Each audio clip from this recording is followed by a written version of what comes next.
नमस्ते दोस्तों, स्वागत है आपका आपके चैनल धन की दिशा में। दोस्तों, जैसा कि आप में से बहुत लोग जानते हैं, यूपीपीसीएल ने अपने 2 डिस्कॉम पूर्वांचल विद्युत वितरण निगम लिमिटेड और दक्षिणांचल विद्युत वितरण निगम लिमिटेड को प्राइवेटाइजेशन के लिए ट्रिपल पी मॉडल पर प्रक्रिया शुरू कर दी है। कई लोग इस बदलाव से चिंतित हैं।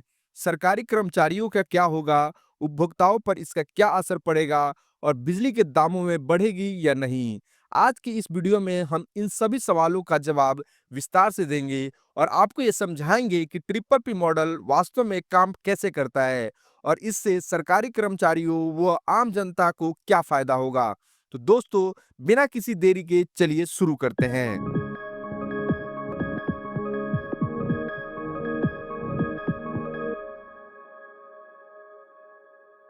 दोस्तों, सबसे पहले हमें यह समझना होगा कि बिजली वितरण के क्षेत्र में मुख्य रूप से 3 तरह के मॉडल होते हैं।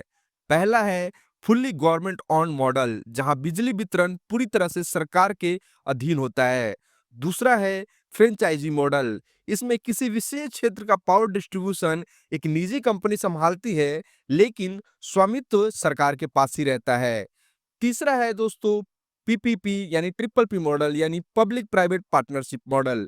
इसमें सरकार और निजी कंपनी दोनों का सहयोग होता है। निजी कंपनी का 51% स्टेक होता है, वहीं सरकार का 49% स्टेक होता है। ट्रिपल पी मॉडल एक निश्चित समय के लिए लागू किया जाता है, जैसे 10 साल, 15 साल या 20 साल। इसके बाद इसका मूल्यांकन किया जाता है और सरकार ये तय करती है कि इसे जारी रखना है या नहीं। यूपीपीसीएल भी अपने डिस्कॉम को ट्रिपल बी मॉडल के तहत ही ऑपरेट करने की योजना बना रही है। दोस्तों, जो इलेक्ट्रिकल डिस्ट्रीब्यूशन के में जो ट्रिपल पी मॉडल माना जाता है, वो सबसे बेस्ट माना जाता है। अब दोस्तों, सबसे बड़ा सवाल ये है कि सरकारी कर्मचारियों की नौकरी पर इसका क्या असर पड़ेगा। जब भी ट्रिपल पी मॉडल लागू किया जाता है, तो मौजूदा सरकारी कर्मचारियों को 3 विकल्प दिए जाते हैं। पहला है वीआरएस यानी वॉलेंटरी रिटायरमेंट स्कीम। दूसरा है निजी कर्मचारियों के रूप में जुड़ सकते हैं और इसके बदले में कंपनी उनकी सैलरी बढ़ाती है और इंसेंटिव भी देती है। तीसरा है जो कर्मचारी सरकारी वेतन संरचना में बने रहना चाहते हैं, वो पहले की तरह ही सरकारी वेतन संरचना में बने रह सकते हैं। अब अगर कोई कर्मचारी सरकारी वेतन संरचना में बने रहना चाहता है, तो उसको क्या लाभ मिलेंगे? दोस्तों, जैसी मौजूदा सैलरी में कोई कटौती नहीं होगी, जैसा अभी सरकारी में चलता आ रहा है, वही सैलरी आपको अभी मिलती रहेगी। हर वेतन आयोग यानी पे कमीशन का, जैसे हर 10 साल बाद पे कमीशन आते हैं, उस पे कमीशन का आपको दोस्तों लाभ मिलता रहेगा। सैलरी इंक्रीमेंट, जैसे इंक्रीमेंट होती है अभी गवर्नमेंट एम्प्लॉइयों की जिस तरीके से अभी होती है, उस तरीके से ट्रिपल पी मॉडल में प्राइवेटाइजेशन के बाद भी आपका सैलरी इंक्रीमेंट उसी तरह से होगा। महंगाई भत्ता यानी डियरनेस अलायंस जो है, पहले जैसा ही मिलता रहेगा। जैसे अभी दोस्तों डियरनेस अलायंस साल में 2 बार या 1 बार जैसे ही आपको मिलता है, वैसे भी बाद में ही मिलता रहेगा। बात करें छुट्टियों की, CL, EL, RH, medical leave, ये सब कुछ दोस्तों पहले जैसा ही मिलता रहेगा। बात करें एलटीए की यानी लीव ट्रैवल अलाउंस की, ये भी पहले की तरह ही मिलता रहेगा। बात करें सीजीएचएस स्कीम यानी सेंट्रल गवर्नमेंट हेल्थ स्कीम की, तो ये भी मेडिकल सुविधाएं पहले की तरह ही मिलती रहेंगी। तो दोस्तों, ट्रिपल बी मॉडल लागू होने के बाद भी सरकारी कर्मचारियों को घबराने की जरूरत नहीं है। जो सरकारी कर्मचारी अगर ऑप्ट करते हैं वो सरकारी पे स्ट्रक्चर में ही रहना, तो सरकारी ही पूरा उनके पास जो है पे स्ट्रक्चर लागू होगा और दोस्तों प्राइवेटाइजेशन के बाद भी वो सरकारी कर्मचारी ही कहलाएंगे। अब दोस्तों बात करते हैं क्या ट्रिपल पी मॉडल से बिजली उपभोक्ताओं को फायदा होगा या नहीं। अब दोस्तों ये सवाल बहुत अहम है कि ट्रिपल पी मॉडल के तहत बिजली उपभोक्ताओं को क्या फायदा होगा।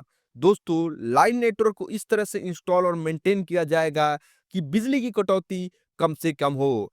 नेटवर्क को इस तरह से डिजाइन किया जाएगा कि ट्रांसमिशन और डिस्ट्रीब्यूशन लॉसेस को कम हो। तीसरा, इंफ्रास्ट्रक्चर में बड़े बदलाव किए जाएंगे जिससे बिजली आपूर्ति की रिलायबिलिटी बढ़ेगी। कस्टमर सर्विस में सुधार होगा और शिकायतों का निपटारा तेजी से होगा। दोस्तों, अभी जैसे क्या होता है, बहुत सारे हमारे उपभोक्ताओं को ये प्रॉब्लम होती है कि कोई भी उन्होंने शिकायत दर्ज किया, जैसे उनको न्यू कनेक्शन लेना है या इंटर सप्लाई इंटरप्शन है या बहुत सारी ऐसी प्रॉब्लम, तो उनका जो शिकायत का निवारण होता है दोस्तों, वो बहुत ज़्यादा टाइम कंज्यूमिंग होता है। कभी-कभी ऐसा होता है कि 15-20 दिन से भी ज़्यादा हो जाता है और दोस्तों कभी-कभी तो ऐसा होता है कि जो इसमें बीच के लोग होते हैं, वो भी पैसे की डिमांड करते हैं।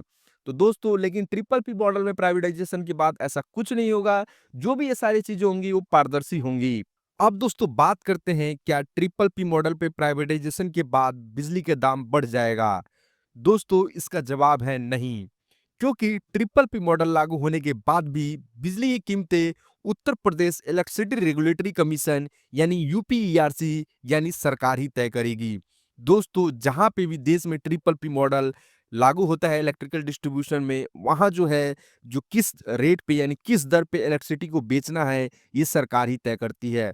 फिर भी दोस्तों मैं दर्शकों को एक्चुअली बार-बार उन्होंने कमेंट में लिखा था कि आप एक बार ट्रिपल पी मॉडल में कहीं और किसी स्टेट में कितना इलेक्ट्रिसिटी रेट है और यूपीपीसीएल में जो कि अभी सरकारी है वहाँ का कितना इलेक्ट्रिसिटी रेट है।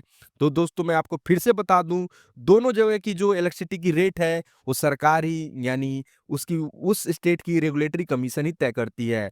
तो अभी यहाँ पे एग्जांपल लेता हूँ टाटा पावर उड़ीसा की। उड़ीसा में दोस्तों क्या है कि 4 कंपनियाँ हैं, चारों जो है वो टाटा की है। टाटा पावर ही उसको मतलब वहाँ पे इलेक्ट्रिसिटी डिस्ट्रीब्यूट करती है।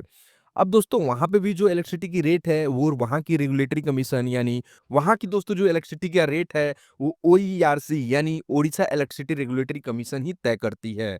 अब दोस्तों वहाँ का एक बार बात कर लेते हैं कि वहाँ का जो इलेक्ट्रिसिटी रेट है अभी कैसे चल रहा है। तो दोस्तों वहाँ पे जो है 0 से 50 यूनिट कंज्यूम करने पे आपको 2.90 प्रति यूनिट जो है आपको देना पड़ता है। वहीं 51 से 200 यूनिट यानी 51 से 200 यूनिट के लिए आपको 4.70 प्रति यूनिट रुपए आपको वहाँ देना पड़ता है।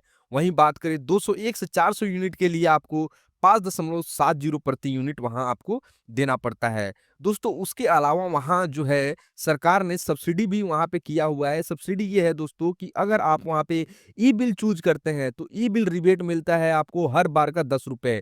यानी अगर दोस्तों आपने आपके पास जो बिल आता है 2 तरीके से आता है। एक तो हार्ड कॉपी में आता है और दूसरा है सॉफ्ट में आता है। तो दोस्तों वहाँ जिस कंज्यूमर ने यानी जिस उपभोक्ता ने वहाँ पे ई बिल चूज किया हुआ है तो उनको पहले से ही मंथली जो है 10 रुपए डिडक्ट होके आते हैं, मतलब 10 रुपए कम आता है। वहीं दूसरा है डिजिटल पेमेंट रिबेट। वहाँ अगर किसी कोई भी जैसे आपका बिल आ गया उड़ीसा में, अगर आप वहाँ पे डिजिटली पेमेंट करते हैं तो आपको उस पे 4% का रिबेट मिलता है दोस्तों।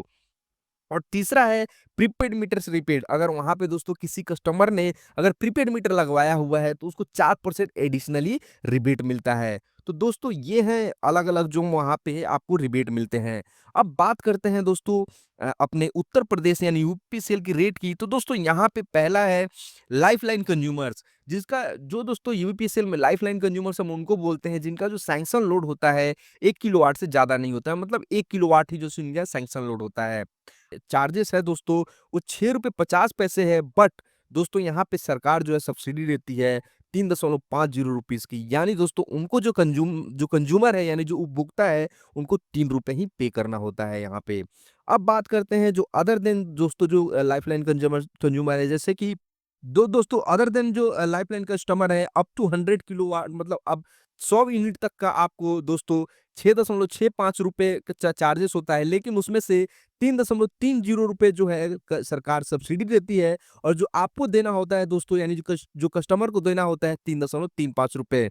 वहीं 101 से 150 यूनिट तक दोस्तों उसका जो बनता है 6.85 रुपए बनता है, लेकिन उसमें 3 रुपए का सब्सिडी जो है सरकार देती है और जो उपभोक्ता को देना होता है 3.85 रुपए प्रति यूनिट। वहीं बात करें 151 से 300 यूनिट तक के लिए तो दोस्तों वो बनता है 6.85 रुपए पर यूनिट, लेकिन देती है सब्सिडी तो दोस्तों 1.85 रुपए और फिर आपको उसमें से 5 रुपए यानी उपभोक्ता को जो केवल देना होता है 5 रुपए प्रति यूनिट। अब बात करते हैं दोस्तों मोर देन 300 यूनिट, तो उसका जो दोस्तों बनता है वो भी 6.85 रुपए प्रति यूनिट बनता है, लेकिन उसमें जो सब्सिडी देती है मात्र 1.35 रुपए यानी दोस्तों 5.50 रुपए प्रति यूनिट। दोस्तों ऑब्वियसली जो है हम लोग का घर जो है जनरली अगर हम देखें लोअर मिडिल क्लास और मिडिल क्लास की, तो वहाँ पे दोस्तों जो है मैक्स टू मैक्स जो आपको 150 या 200 यूनिट से ज़्यादा कंजप्शन होता नहीं है। अब ऑब्वियसली दोस्तों मैं यहाँ पे बात नहीं कर रहा हूँ एसी जो होता है दोस्तों नॉर्मली मिडिल क्लास और लोअर मिडिल क्लास के घर में आपको जनरली नहीं देखने को मिलता है। दोस्तों यहाँ जो आपको मैंने दोनों स्टेट्स का जो रेट्स दिखाए हैं उसमें दोस्तों जो एक्चुअली इलेक्ट्रिसिटी बिल जो आता है उसमें बहुत तरीके के चार्जेस जुड़े होते हैं, जैसे फिक्स चार्जेस और भी अदर तरीके के जो जो दोस्तों चार्जेस उसमें जुड़े होते हैं, वो दोस्तों मैं आपको यहाँ पे मैंने नहीं बताया है। दोस्तों वैसे तो मैंने यहाँ पे कंपैरिज़न किया है यूपीपीसीएल और अपने टाटा पावर उड़ीसा की, बट दोस्तों वहाँ पे जो वहाँ ज्योग्राफिकल जो टाटा पावर की ज्योग्राफी यानी उड़ीसा की जो ज्योग्राफिकल लोकेशन है, वो बहुत ही टेरेन यानी वहाँ पे दोस्तों बहुत ज़्यादा पहाड़ी इलाका है, वहाँ पे जो ट्रांसमिशन और डिस्ट्रीब्यूशन करना, वहाँ इंफ्रास्ट्रक्चर जो है दोस्तों ज़्यादा कॉस्टली है। वहीं एज़ कम्पेयर टू बात करें यूपी की, तो वहाँ पे ऐसा कोई पहाड़ी इलाका या उतना ज़्यादा दोस्तों एज़ कम्पेयर टू उड़ीसा नहीं देखने को मिलता है। तो दोस्तों अगर हम एंड में कंक्लूजन यानी निष्कर्ष निकालें तो दोस्तों यूपीपीसीएल में ट्रिपल पी मॉडल में प्राइवेटाइजेशन के बाद सरकारी कर्मचारियों की नौकरी सुरक्षित रहेगी, इंफ्रास्ट्रक्चर में सुधार होगा और बिजली आपूर्ति ज़्यादा विश्वसनीय होगी। ग्राहक सेवा यानी कस्टमर सर्विस बेहतर होगी, बिजली की दरें सरकार ही तय करेगी जिससे उपभोक्ता को नुकसान बिल्कुल नहीं होगा। तो दोस्तों ट्रिपल पी मॉडल बिजली वितरण प्रणाली को अधिक प्रभावी, कुशल और उपभोक्ता केंद्रित बनाने की दिशा में एक बहुत बड़ा कदम है। दोस्तों इस वीडियो में बस इतना ही, तब तक अपना ध्यान रखिए। अगर इस चैनल पे आप नए हैं तो चैनल को सब्सक्राइब करना ना भूलिए। दोस्तों तब तक अपना ध्यान रखिए। जय हिंद।